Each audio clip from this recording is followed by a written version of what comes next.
د امیر صاحب د انګریزي جنۍ سره تقریبا نیمه غنټه انټرویو وکړ، خو په دې نیمه غنټه کې د امیر صاحب د انګریزي جنۍ له یو نظر هم براونه کتل. اخر ته د جنۍ تاسو کو چې زما تاسو سره نیمه غنټه شو د انټرویو ته نه مختلف کوېسچن کوم، ته مال جوابونه راکې، خو ته مال بره ولې نه ګوري. د امیر صاحب چې د جنۍ لکم جواب ورکو، یقینا چې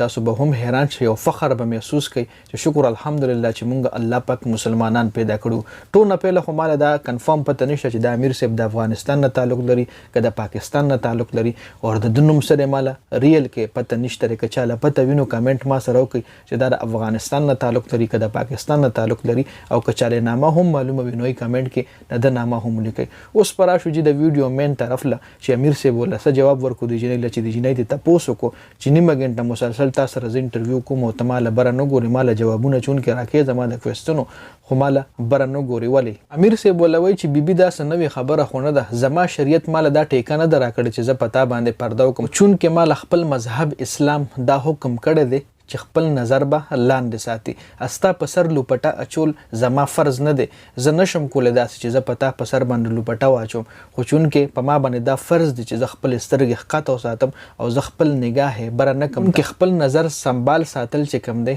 دا په ما باندې فرض دی چې زه خپل نظر سنبال وساتم. داسې قسم الفاظ سموده مخکې هاشم املا مشهور کرکټر چې کوم دی مسلمان کرکټر د ساوث افریقا د ټیم نه گیم کول اوس ریټایر شوی دی، تاسو به پیژنئ چې هغه هم یو انکر له داسې جواب ورکړو، انکر ته کوېسچن وکړو چې ته ما لبره ول نه ګورې جنۍ و، چون کې نو هغه ول لبره نه کتل، هغه ول هم داسې قسم جواب ورکړو چې زمونږ اسلام زمونږ مذهب چې کوم دی هغه مونږ له دا حکم کوي چې خپل نگاه خپل نظر به لاندې ساتي. دې نه علاوه ډیر داسې مختلف مقامات مختلف ځایونو کې داسې واقعیت راغلي دي چې مسلمان را پاسېدلی دی او یو غیر مسلم انکر له داسې خپل جواب ورکړی دی چې هغه انکر حیران کړی دی او هغه انکر مجبور کړی هم دی چې هغه اسلام سټډي کې په پاست کې داسې ډیر واقعیت شوي دي. نو دا د امیر صاحب هم ډیر خپل جواب ورکړی دی. تاسو له ما په ویډیو سټارټ کې وي که د امیر صاحب څوک پیژنئ نو کمنټ کې نوم ولیکئ، دا هم ووایي چې دا د افغانستان نه تعلق لري که د پاکستان نه تعلق لري. نو ډیر داسې خلک دي چې الله پاک یو ډیر غټ مقام ورکړی دی، په دې وجه باندې ورکړی دی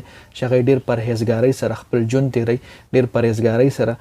د هغوی چې کوم زندگی بسر کیږي د الله پاک حکمونو مطابق خپل زندگی تیری. ډیر داسې لکه محمد رضوان تاسو ګورئ هغه هم داسې چې لیډي انکر وي نو هغې له داسې بره نه ګوري، یا داسې لیډي انکر سره یا داسې جنکو سره هغه تصویران هم نو باسي، چون کې الله پاک یو غټ مقام ورکړي، یو